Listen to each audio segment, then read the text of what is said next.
Julia TALIESIN to leave the Somerville Journal, and schools plus city officials assess trauma in youth. Welcome to our May 14th, 2021 edition of the Weekly Wire, an audio roundup of highlights from this week's articles in the Somerville Wire news service. I'm your host, John Loftus. Find the full text versions of those headlines and other Somerville Wire stories 24/7 at somervillewire.news. That's Somerville Wire, all one word, .news. Our first story today is about Julia TALIESIN, the Somerville Journal's only full-time staff reporter. TALIESIN will be leaving the Journal in order to join Boston.com's Night Team, where she will be producing data-driven stories and multimedia pieces. Here, she reflects on her time at the Journal and what covering Somerville meant to her, and she explores the challenges that the journalism industry is facing at the moment. She explains that there needs to be compensation for the work that reporters do, and she addresses the idea that print is a dying news form. Print is dying. We had our entire model of journalism is crumbling currently. Frankly, it's almost done. It's been crumbling, and what the industry now faces is how do we subsidize news because of social media and information and news being so freely available.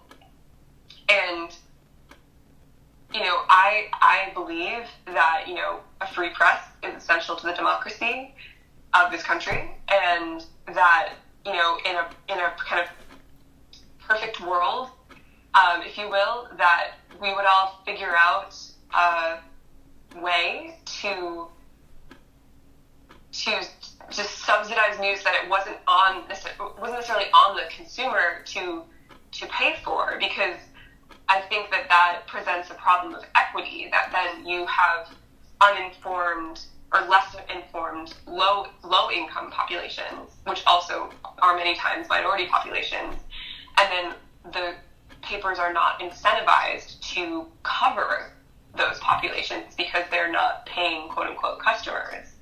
So there's a lot to unpack there.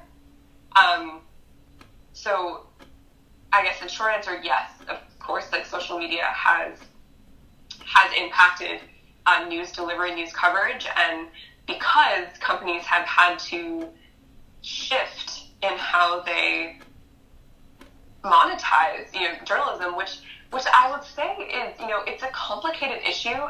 After working at Gannett for 2.5 years, I don't think that they're necessarily an evil company because they have a paywall. I think that's really oversimplifying it. Because, for example, I was severely underpaid for the work that I did. You know what I mean? And is it the fault of the company? Is it the lack of, knowledge of how to monetize this industry? Probably both. You know what I mean? I don't think that it's a bunch of evil people. But they also are trying to figure out how do we incentivize people to pay for news when they don't have to? Yeah. How do we do this? So is it the quality of the news that we produce? Is it the type of news we produce? Who are we trying to serve? Is there a focus on audience? Is there a focus on content? What is it? You know what I mean? And that was a kind of a mark of my time there, that they were trying to answer those questions. They were, and really earnestly. And really, the rates in terms of subscribing at Gannett, they're not obscene. It's not an obscenely expensive thing. The Boston Globe is way more expensive. You know what I mean? Just as comparison, and they do amazing journalism too. But I think there's this question that journalists are worthy of compensation. Therefore, is journalism worthy of compensation? You know what I mean? And how do we meet those two in the middle in a way that that ensures equitable, comprehensive coverage of all members of the community? Our next story is about the trauma that youth have experienced as a result of the pandemic. Last week, Councillor Kachiana Ballantyne brought up this issue at a Public Health and Public Safety Committee meeting asking whether the city is doing anything to address the mental health challenges of young people. Superintendent of Somerville Public Schools, Mary Skipper, speaks to sources that produce trauma in students, such as parents losing jobs, family members experiencing depression, food insecurity, and isolation. She also highlights solutions that the school system put into practice. I think this was an area that we tried to be as proactive as possible, not knowing how long this would be going on for or what exactly our students might be going through. And what we encountered last spring and through the summer and into the fall was what we thought we might, which was that cracks in family stabilization got worse. Students, many of our youth were in unstable housing situations where they were finding themselves needing to stay with another relative outside the city, sometimes inside the city, a lot of multi-generational sharing. We also saw a lot of impact of COVID itself, both on health of family members, on health of our youth. Our students saw and experienced grief, losing members of their family, sometimes parents or grandparents or close aunts and uncles and cousins. They themselves got sick. So there was just a great deal that they struggled through with this. Food and food security was a big one. We found ourselves in a situation last spring of really needing to be the primary food provider within the city.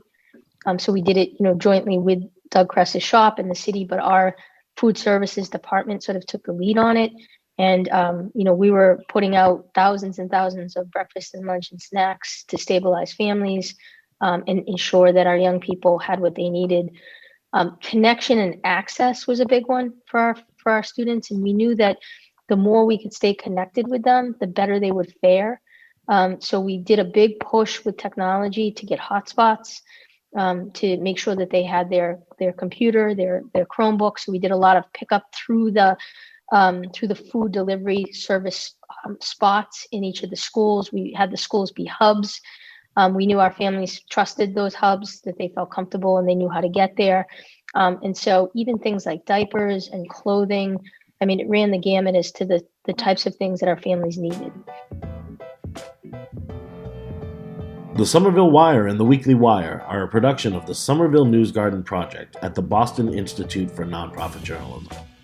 Email us with tips, comments, corrections, and any Somerville event and announcement listings at somervillewire@bingeonline.org.